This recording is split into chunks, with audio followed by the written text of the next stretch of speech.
Hello students, our today's topic is second messengers. Multicellular organisms cannot survive without efficient communication among cells, tissues, and organs. Regulation and coordination of various processes like metabolism, growth, morphogenesis, etc. depends on chemical signals from one part of the plant or animal body to another.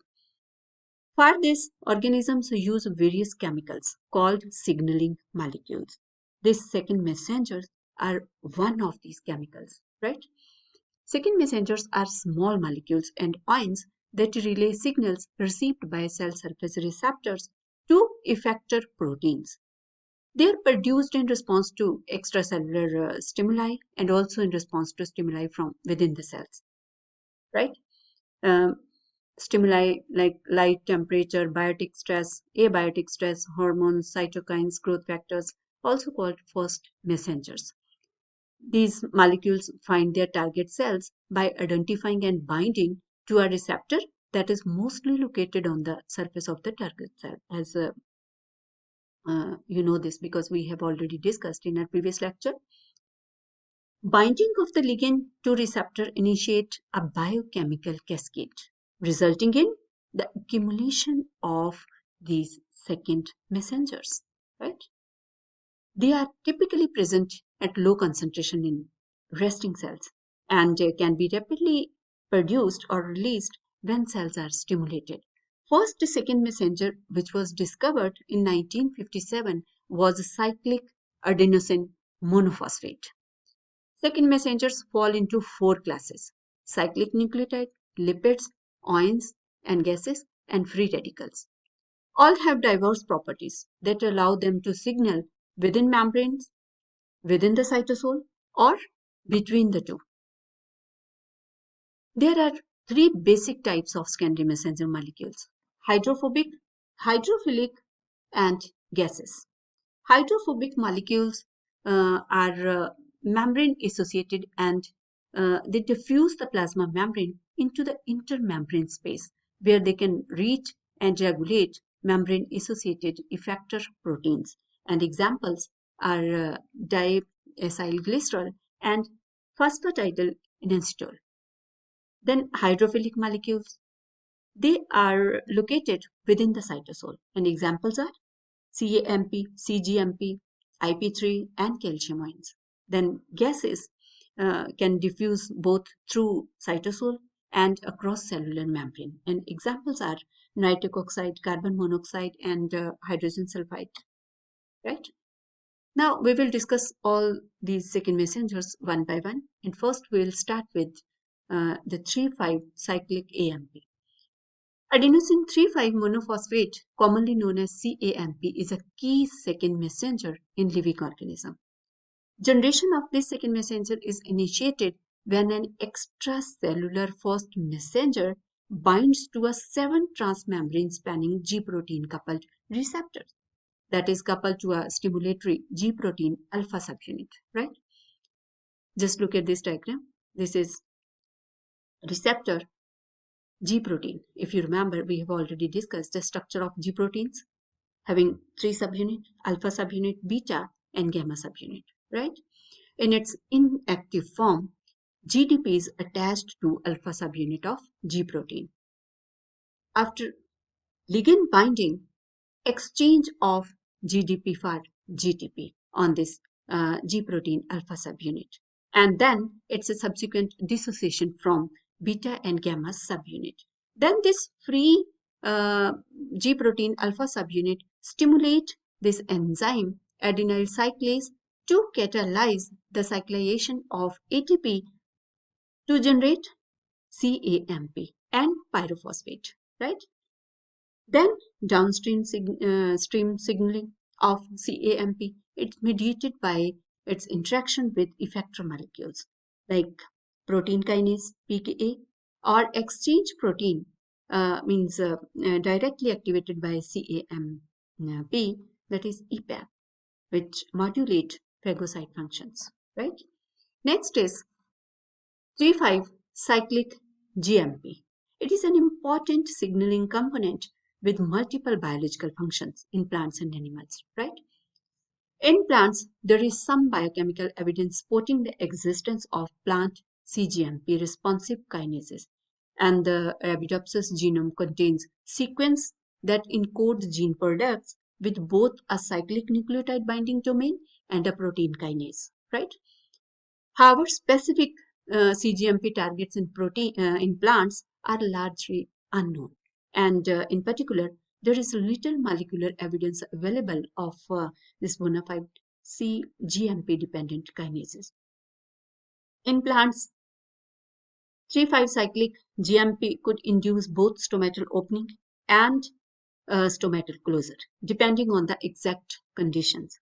Also, ion homeostasis is another prime example of CGMP involvement in plants. Next, nitric oxide. Now, in comparison to other second messengers used by neurons, nitric oxide is unusual in that it is a gas.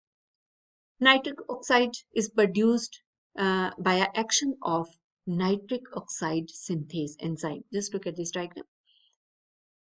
This is enzyme, nitric oxide synthase enzyme, and this nitric oxide is produced by action of this enzyme that convert this amino acid, that is arginine, into a metabolite citrulline, right? And generate nitric oxide.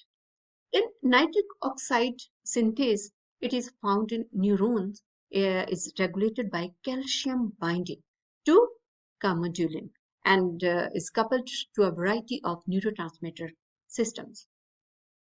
Nitric oxide also permeates the plasma membrane, meaning that uh, nitric oxide generated within one cell and can travel through extracellular medium and act within other nearby cells, right? So NO can diffuse only a few tens of micrometer. Just remember, this second messenger can diffuse only a few tens of micrometer from its site of production before it decays. And its signal lasts for only a short time, on the order of seconds or less. Nitric oxide has multifunctional roles in plants, including stomatal movement, host pathogen interaction, hormonal signaling during growth and development, and adaptation to abiotic and biotic stress. Right? Next is cyclic ADP ribose, means CADPR. Right? Now, this is a cellular messenger for calcium signaling. It stimulates calcium-induced calcium release at lower cytosolic concentration of calcium ion, right? Now, cyclic ADP ribose and ADP ribose are synthesized from NAD by the bifunctional ectoenzymes of the CD38 family. Primary target of cyclic ADP ribose is the endoplasmic reticulum calcium ion uptake mechanism, right? This cyclic ADP ribose mobilizes calcium ion from the endoplasmic reticulum by activation of ryanodine receptor, right? What is this ryanodine receptor? They are located in the sarcoplasmic or endoplasmic reticulum membrane and are responsible for the release of calcium ion from intracellular stores during excitation and contraction, means coupling in cardiac and skeletal muscles, right? Now, cyclic ATP ribose also act as agonist for TRPM2 channel, but less potentially than ADPR. Now, potentiation of calcium ion released by cyclic ADP ribose is mediated by increased accumulation of calcium ion in the sarcoplasmic reticulum. Next, messengers are 1,2-diacylglycerol, DAG, and inositol triphosphate, IP3. Membrane lipids can also be converted into intracellular second messenger, right? These are membrane lipids. The two most important messengers of this type are produced from phosphatidylinositol biphosphate, PIP2, right?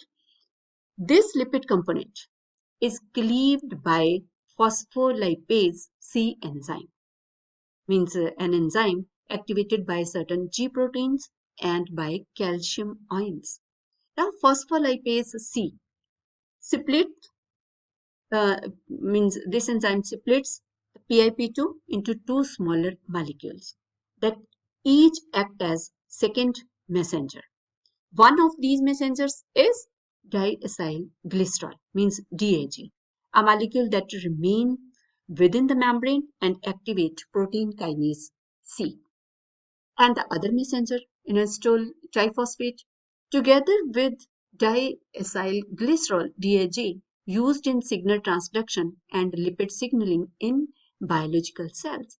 Now, inositol triphosphate, IP3, leaves the cell membrane and diffuses within the cytosol Then IP3 binds to IP3 receptors, channels that release calcium from the endoplasmic reticulum.